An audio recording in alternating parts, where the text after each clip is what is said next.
Lekumitema Zambela ya Lekumitema Zambela ya Bonjour mes amis, bonjour mes chers compatriotes et bonjour l'Afrique.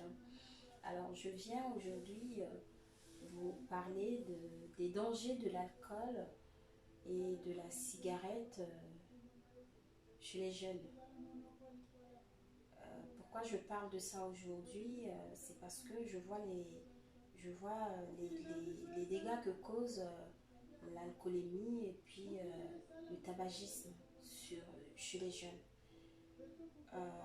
Je m'inquiète beaucoup par rapport au comportement des jeunes d'aujourd'hui qui se livrent vraiment à des pratiques qui inquiètent. C'est-à-dire qu'ils passent leur temps à ne rien faire d'autre qu'acheter de l'alcool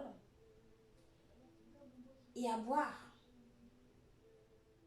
C'est-à-dire ils peuvent se retrouver à plusieurs et ils n'ont pas un autre projet que d'aller s'acheter à boire et c'est-à-dire de l'alcool et rester toute une journée, surtout les week-ends, qu'à faire ça.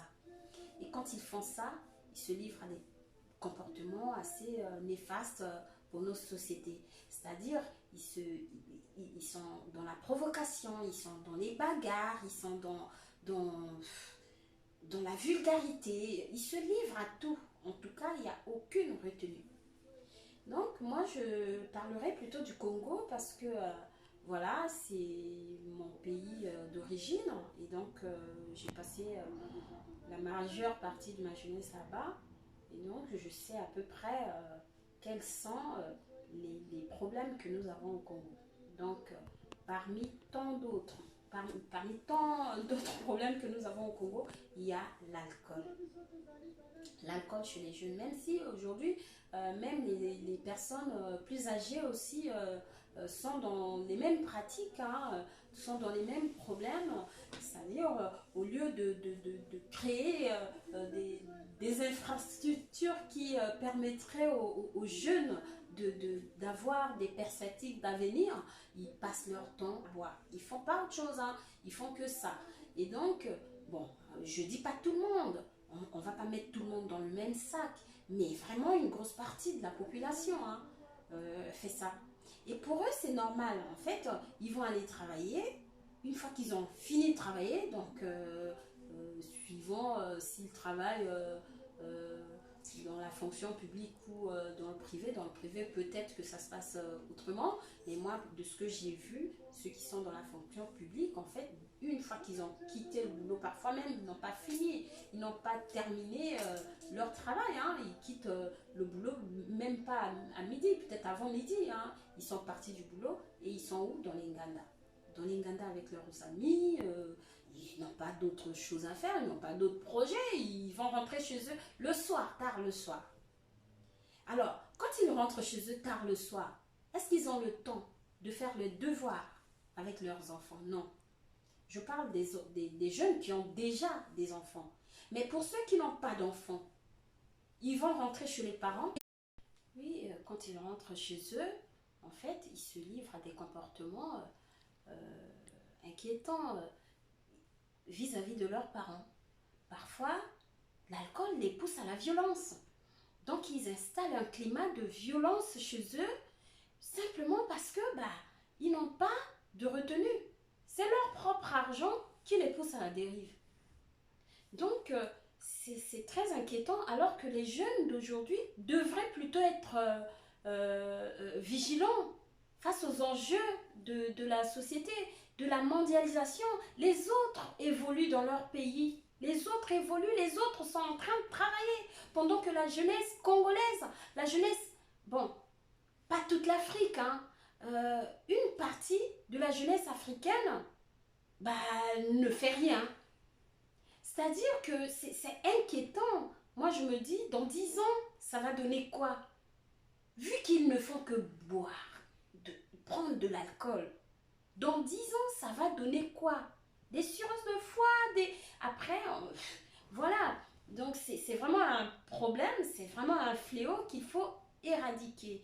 Moi, je ne parlerai pas des vieux parce que bah, peut-être qu'ils n'avaient pas ce comportement-là avant, ils l'ont adopté il n'y a pas très longtemps, mais ils tendent vers la fin, ils vont peut-être bientôt partir à la retraite et tout, ça c'est pas un problème. Mais pour nos jeunes, l'avenir de notre pays repose dans leurs mains. C'est-à-dire que au lieu de penser à autre chose, c'est-à-dire garder leur argent pour réaliser leur projet avec, non, ils dépensent leur argent dans la boisson pour dans 2 matins se retrouver avec une maladie, des pneumopathies, des ceci, des cela. Ils ne, ils, c'est incroyable. Et parfois même des très très très jeunes qui prennent de l'alcool fort, l'alcool que nos mamans africaines là fabriquent elles-mêmes là-bas, c'est de l'alcool très fort. Et donc, les enfants, ils sont là à boire, à s'enivrer, et je crois que même le phénomène des bébés noirs là, voilà, peut venir de là aussi, parce que ils n'ont plus l'esprit clean. Donc moi, je me dis, on doit quand même prendre ce problème à bras le corps. Essayer de trouver des solutions pour ça. Alors, la, la bière est vendue moins cher au Congo. Aujourd'hui, une personne préfère aller acheter la bière plutôt que d'aller acheter à manger. Moi, j'ai vu hein, dans ma famille, je ne dis pas les choses comme ça sans les vérifier, je vis ce problème. Moi, je suis victime de ce problème dans ma famille, au sein de ma famille. Quand je vais en Afrique, je vois les comportements. Quand tu donnes de l'argent à quelqu'un, un jeune de ta famille, il va préférer aller s'acheter de la bière avec ses amis plutôt que d'aller euh, construire quelque chose d'important avec. Non, non. Même parfois, ceux qui sont malades, hein, tu leur donnes un peu d'argent pour s'acheter des médicaments, alors que toi-même, tu n'en as pas. Hein, tu n'en as pas des masses. Le peu que tu peux avoir pour la personne qui en a besoin, bah, tu vas apprendre que non, la personne s'en était enivrée et tout. C'est compliqué. Donc moi, je me dis, la société congolaise aujourd'hui a besoin de se restructurer. Il faut absolument qu'on trouve des solutions. Essayons de nous réunir.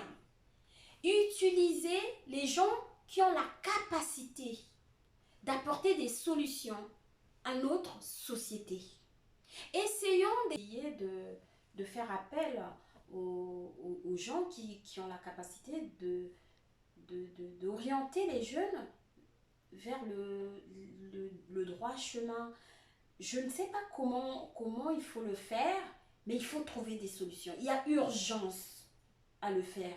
Il y a urgence vraiment. Il ne faut pas que les autorités se disent, bah, ils ont choisi ce chemin, c'est à eux de voir. Non, c'est un problème pour notre pays, c'est un problème pour notre nation, c'est un problème pour l'avenir même du Congo. Le Congo, c'est pas un grand pays, c'est un petit pays. Nous sommes à peine, je ne sais pas combien de millions, voilà, je ne vais pas toucher à ça, mais si on s'auto-détruit comme ça, la jeunesse est en train de s'auto-détruire. Avec ces comportements-là, je ne sais pas où est-ce que notre jeunesse va aller. Mais la charge congolaise ne va pas reposer sur une infime partie de la jeunesse qui se comporte bien. On doit composer avec tout le monde. Cela implique que chacun de nous soit responsable de ses actes. Et pour ceux qui sont inconscients, il revient aux gens qui sont conscients de les emmener vers le droit chemin. Je parle des autorités, mais je parle aussi des familles, des parents, des tuteurs, voilà. Toutes ces personnes-là doivent être on alerte. Dès qu'un enfant commence à déraper, il faut le redresser. Il faut le ramener vers le droit chemin. Parce que une fois qu'on a laissé traîner les choses, après, il est difficile d'aller les récupérer. D'aller les rattraper.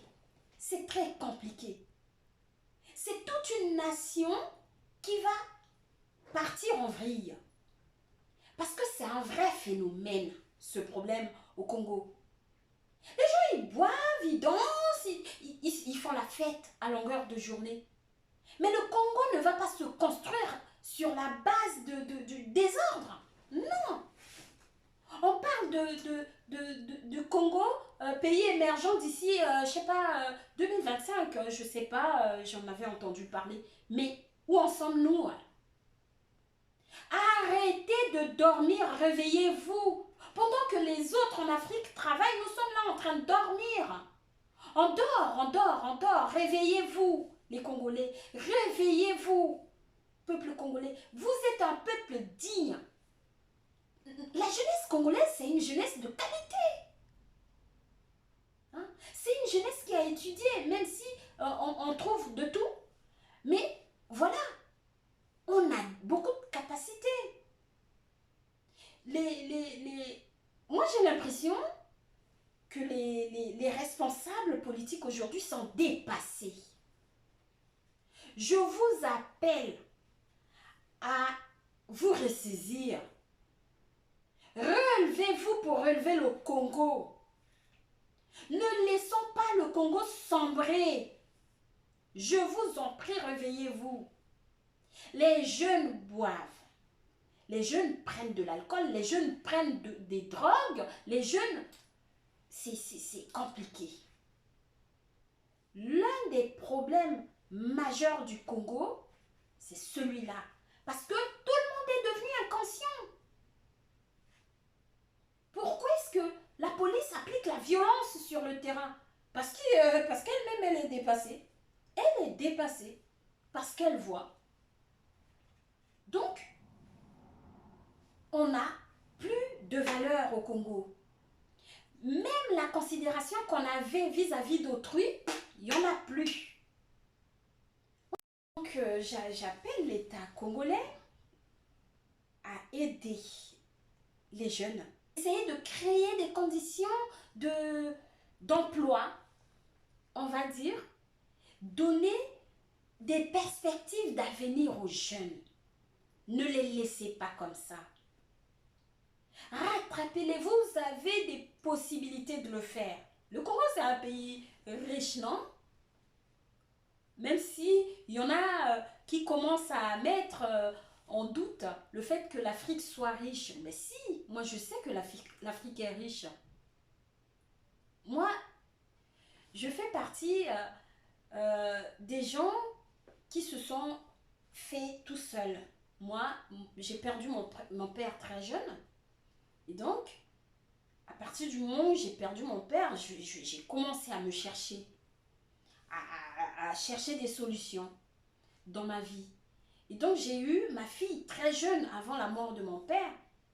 Ça fait partie des déceptions parce que j'ai déçu mon père en faisant ça. Mais aujourd'hui, je suis fière d'avoir eu ma fille jeune. Et aujourd'hui, on est comme deux amis. C'est quelque chose voilà, moi aujourd'hui c'est une fierté d'avoir eu ma fille jeune, mais à l'époque, quand je suis tombée enceinte très très jeune, c'était une vraie déception pour mon père. Mais je ne me suis pas laissée abattre. Moi je sais que quand mon père est décédé, mes oncles disaient de moi, oh c'est fini, elle ne pourra plus rien faire. Mais pourtant j'ai pas lâché l'affaire. Je suis allée à l'école. Je suis tombée enceinte très jeune. Alors que j'évoluais à l'école, j'étais à peine en 3e. J'évoluais très vite à l'école et boum, je tombe enceinte de ma première fille. Mais pourtant, je ne me suis pas laissée abattre. J'ai continué d'aller à l'école avec un bébé. Dans les difficultés, mais que je ne pourrais pas vous expliquer l'ampleur. J'ai dit, je ne vais pas me laisser abattre. Moi, il m'est arrivé d'aller, de partir de Wende Manzanza jusqu'au lycée technique à pied, aller et retour. Je faisais du G1, je restais jusqu'au soir à l'école et je rentrais à pied. J'allais à l'école en footing. Après m'être occupée de ma famille, quoi. Parce que j'étais dans un foyer, il fallait bien que je m'occupe de mon foyer. Mais pourtant, je n'ai pas lâché l'école. Je ne veux pas dire que je suis exemplaire, non, parce que j'ai eu des bêtises. J'ai fait des bêtises dans ma vie aussi. J'ai fait pas mal de choses qui ont contribué au ralentissement de ma réussite. De toute façon, je n'ai pas réussi comme il se doit. Je me suis battue pour être celle que je suis aujourd'hui. Et moi, j'exhorte la jeunesse congolaise à faire de même. C'est pas parce qu'on rencontre des obstacles dans sa vie qu'il faille tout abandonner et se livrer à des comportements plutôt. Ça sert à rien de s'auto-détruire. Regardez plutôt loin. Regardez, c'est-à-dire des objectifs. Ne vivez pas au jour le jour. Parce que ça, c'est un comportement qui ne construit pas.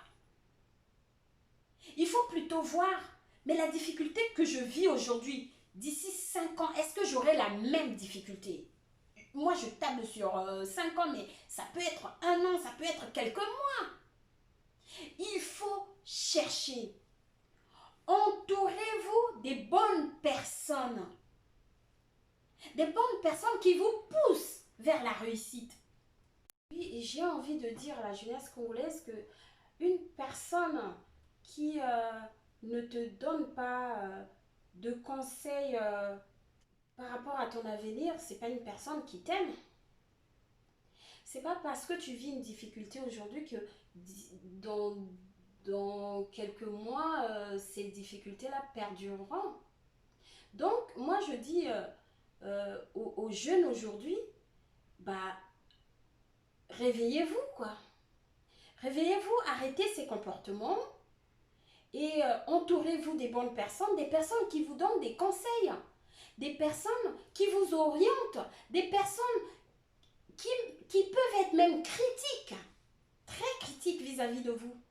Ce sont ces personnes-là qui vont faire en sorte que vous sortiez le meilleur de vous-même, que vous donniez le meilleur de vous-même. Or, si c'est une personne qui te dit oui, ça c'est un conseil valable aussi pour nos autorités. Hein. Vous vous entourez des gens qui ne vous disent pas vos défauts ou vos fautes. On est là à vous dire oui, ça c'est bon, ça c'est bon, ça c'est bon. Et bien, au final, rien ne se fait. Je ne suis pas en train de dire que rien ne se fait au Congo, mais voilà, il y a beaucoup encore à faire. Il y a beaucoup à faire. C'est-à-dire que j'ai pas envie de dire des choses néfastes, mais j'ai quand même envie de parler aux gens qui ont la responsabilité de notre nation aujourd'hui.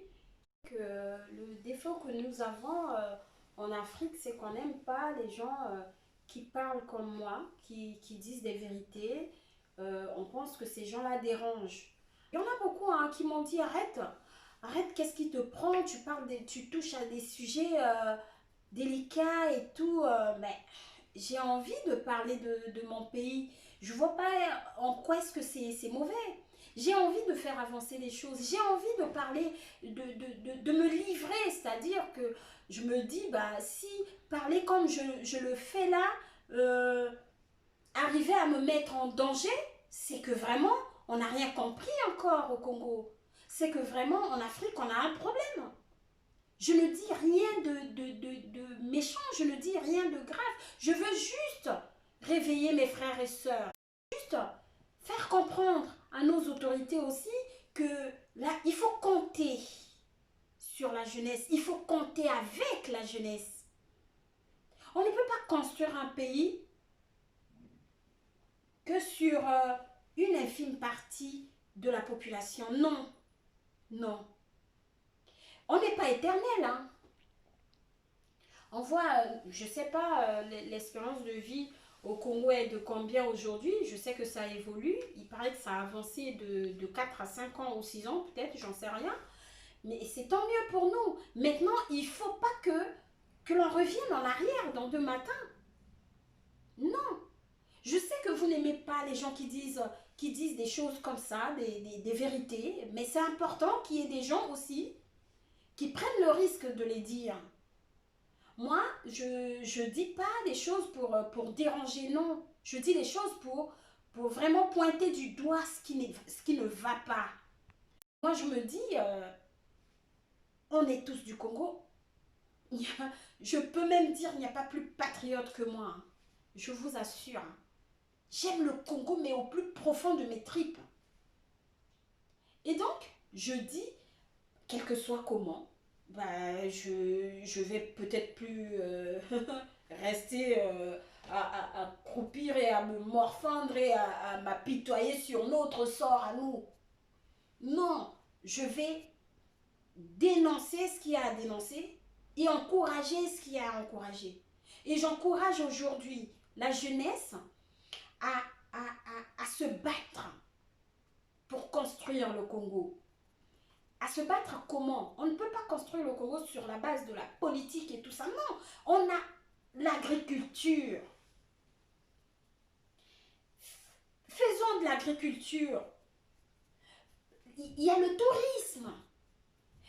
Faites des choses. Et c'est vrai que par rapport au tourisme, il faut que les autorités mettent les choses en place pour pouvoir aider les gens qui veulent faire développer ce secteur-là à être sur le terrain et à l'aise sur le terrain et à être fiers de montrer leur pays aux gens qui viendront de l'extérieur. Mais voilà, s'il n'y a rien qui est fait de ce côté-là, ça va laisser une volonté aussi. Donc, le Congo est capable de faire beaucoup de choses et je veux que la jeunesse y participe. Faites comme partout ailleurs, copiez des bonnes choses, mes chers frères. Copiez des bonnes choses, ne restez pas bras croisés comme ça à attendre que le monde se fasse. Non, n'attendez pas que ça se passe. Non, il faut être acteur de sa vie. Être acteur de sa vie, ça ne se passe pas en croisant les bras comme ça et en dénigrant ceux qui osent quand même, ceux qui osent faire des choses. Vous êtes là à les critiquer, à les dénigrer, à les descendre, à les enfoncer. Moi, j'ai vu des choses, j'ai vécu des choses, hein, que je ne veux pas, citer là, mais franchement, j'ai vécu des choses, hein. Et donc, je suis triste du comportement de mes frères et sœurs congolais. Je dis, arrêtons quoi. C'est ensemble qu'on va être fort. Donc, quand vous voyez une personne commencer quelque chose, soutenez cette personne. Soutenez-la. Peut-être que votre avantage viendra de là aussi. Vous ne savez pas. On ne sait pas de quoi est fait demain. Quand tu vois quelqu'un commencer, appuie. Hein? Il ne faut pas s'intéresser seulement à des choses éphémères. Non, ça ne va pas aboutir, c'est pas la peine. Bandekonanga, vraiment. Banpangiamunu, vraiment. Hein? Battons-nous, relevons-nous, faites quelque chose. Hein? Faites quelque chose. Rendons-nous fiers. Alors, oublions ce qui nous divise. Oublions ce qui nous divise. Parce que ce qui nous divise, là, va nous ramener à des années encore en arrière. C'est pas la peine. Regardons à l'avenir. Regardons devant nous. Et avançons ensemble. Je sais que c'est pas évident, hein, c'est très difficile. Parce que le Congo, quand même, c'est un pays très complexe, hein. Ça, je le sais, mais on peut surmonter nos problèmes. Hein? On peut surmonter nos problèmes. À la base, nous ne sommes pas un peuple divisé. Hein? On est un peuple qui vit ensemble. Donc, c'est ensemble qu'on doit bâtir le Congo. Faites Faites quelque chose, je vous en prie, les autorités. Faites quelque chose, réveillez la jeunesse. Hein? Donnez-leur les opportunités à saisir, la chance de saisir les opportunités. Le Congolais, il va aller à l'école, celui qui a réussi, c'est-à-dire qui est allé à l'université, il va terminer à l'université et il va rentrer chez lui, il n'a rien à faire. Ben, qu'est-ce qu'il va faire? Il va, voilà, se débrouiller à faire je sais pas quoi, ou encore il va aller prendre le sac d'un responsable politique. Il commence à être le moukala d'un problème, d'un responsable politique, parce que pour eux, la réussite, c'est simplement être avec un politicien. Ben non, on ne réussit pas que dans la politique. Je suis désolée, mais la politique, ceux qui font la politique, ce sont ceux qui voilà, ont des circuits, hein, des réseaux. Hein. Donc tout le monde n'a pas un réseau. On peut réussir autrement, soutenu par les politiques, bien sûr, parce que ce sont eux qui prennent des lois, qui font ceci, qui votent des budgets, qui machin. Oui, ça j'en conviens, mais regardons plutôt ailleurs. C'est parce que le Congolais est devenu fainéant, le Congolais ne veut plus travailler, le Congolais ne veut plus affronter la difficulté. Non, on veut tous être patron, on veut être dans la facilité. Non. Sortons de ça. Vraiment, je suis désolée si j'ai touché à des points sensibles, parce que... mais bon, je le fais pour l'amour de mon pays. Je le fais pour l'amour de mon peuple. J'ai parlé de l'alcoolisme. Je veux que les jeunes arrêtent de boire. Je sais que c'est pas évident. Même, même dans les pays développés, il faut les faire suivre. On a les alcooliques anonymes. Oui, les alcooliques anonymes. Ceux qui n'arrivent pas à se désalcooliser, ils vont là-bas pour se faire aider. Donc, les autorités peuvent faire des choses comme ça aussi, pour aider. Donc, je voulais pas vexer si j'ai touché à des points sensibles pour certains. Vraiment, excusez-moi. Hein, je m'en excuse vraiment, mais il faut vraiment que vous sachiez que si je parle comme ça, c'est que, voilà, je parle parce que je vous aime. Je vous aime tellement, je vous aime tellement et j'ai envie de voir le Congo avancer. J'ai envie de voir le Congo évoluer. Hein? Regardez, moi j'étais au Congo lorsque ils ont déclenché une opération là qui était un peu, voilà, dont je ne nommerai pas. Le Congo, Brazzaville pour ainsi dire, hein, pour vraiment préciser les choses, c'était Brazzaville, il y avait une opération, voilà, et donc cette opération-là a donné lieu à des choses un peu honteuses, hein, parce que j'ai vu des choses. Les Congolais ne savent pas comment rendre propre leur pays. On vit dans la saleté, pourquoi? Pourquoi? Pourquoi nous vivons dans la saleté? On attend que quelqu'un d'autre vienne faire à notre place. On attend toujours, on attend. Qui est-ce qu'on attend? C'est à nous de faire les choses. Lorsqu'on a déclenché cette opération-là, j'ai vu la saleté dans Brazzaville. Mais même aujourd'hui, là, j'ai vu pourtant, il y a une compagnie là qui laisse des bennes à poubelle dans les coins de rue.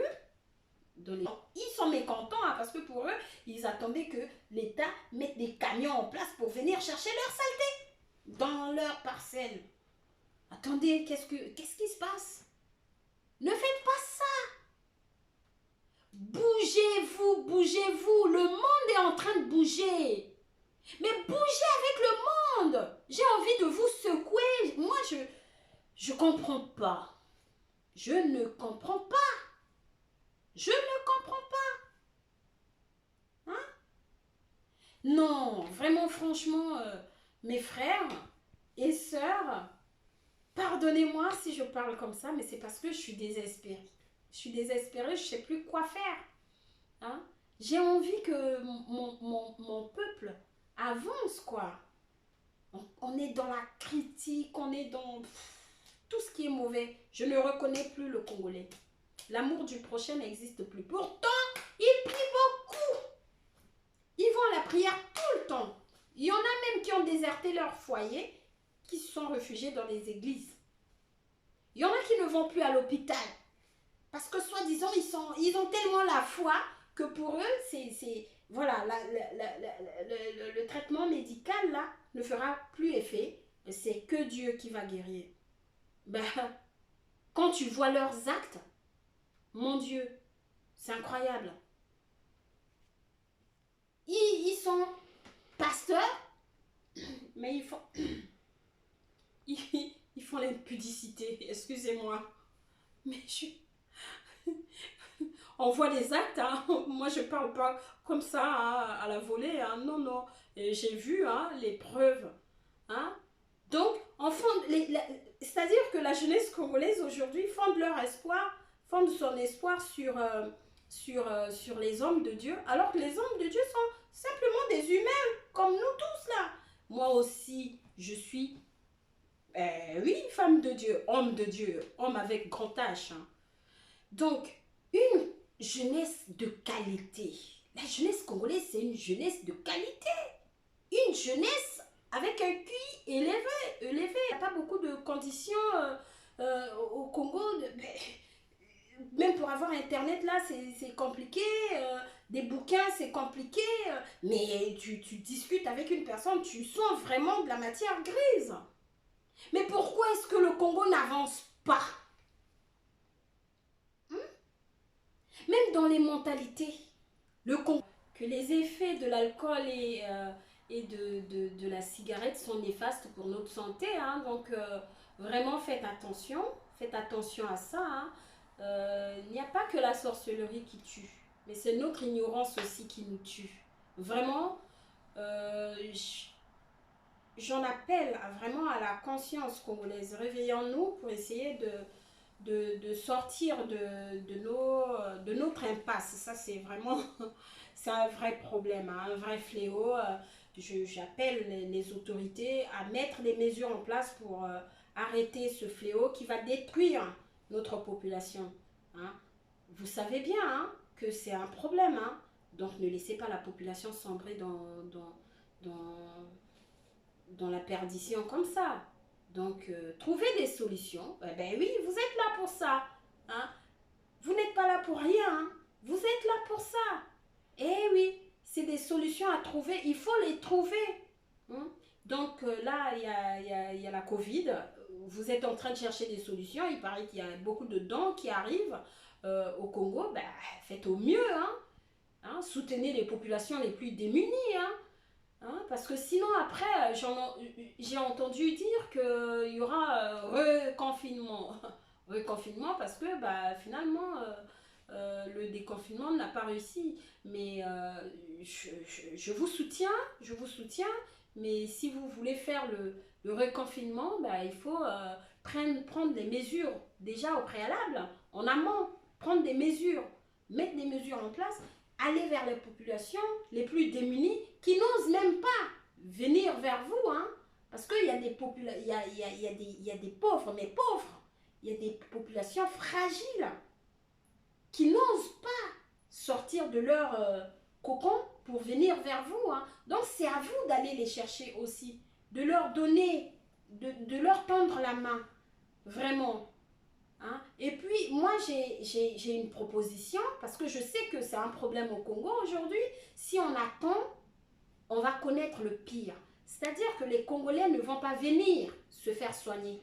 Ça, c'est comme ça. Ils n'ont pas d'argent déjà pour se faire soigner. Même si vous dites que la Covid sera prise en charge par l'État, ils ne viendront pas. Parce que pour eux, le Congolais a peur d'aller à l'hôpital. Il se dit, on va me tuer là-bas. Donc, aider la population, même en étant chez elle, à se faire soigner. C'est-à-dire, si vous avez des traitements, à donner aux populations, tester les populations à leur domicile et donnez-leur les moyens de se soigner et de se prendre en charge. Comme ça, vous allez éviter le pire. Mais si vous attendez que les gens viennent vers vous, ils ne viendront pas. Et il y aura beaucoup de décès parce que je sais qu'il y a des nombreux malades qui se cachent dans les maisons, hein, ça je vous assure. Hein. Et vous allez vous réveiller un matin, ça flambe de partout. Ça flambe de partout. Regardons au Brésil, regardons aux États-Unis. Et à chaque fois, ce sont les minorités là, les plus fragilisées là, qui en payent vraiment le prix le plus fort. Donc, aidez les populations démunies. Sinon, ça va venir jusqu'à chez vous. Hein. Et vos chauffeurs sont où? Dans la population la plus démunie. Vos femmes de ménage sont où? Dans la population la plus démunie. C'est cette population-là qui va tomber malade, qui va vous apporter la maladie dans vos palais. Donc, moi, je vous dis, hein, réveillez-vous, aidez toute la population, pas que votre famille. Je vous en prie. Merci de m'avoir écouté. À la prochaine vidéo.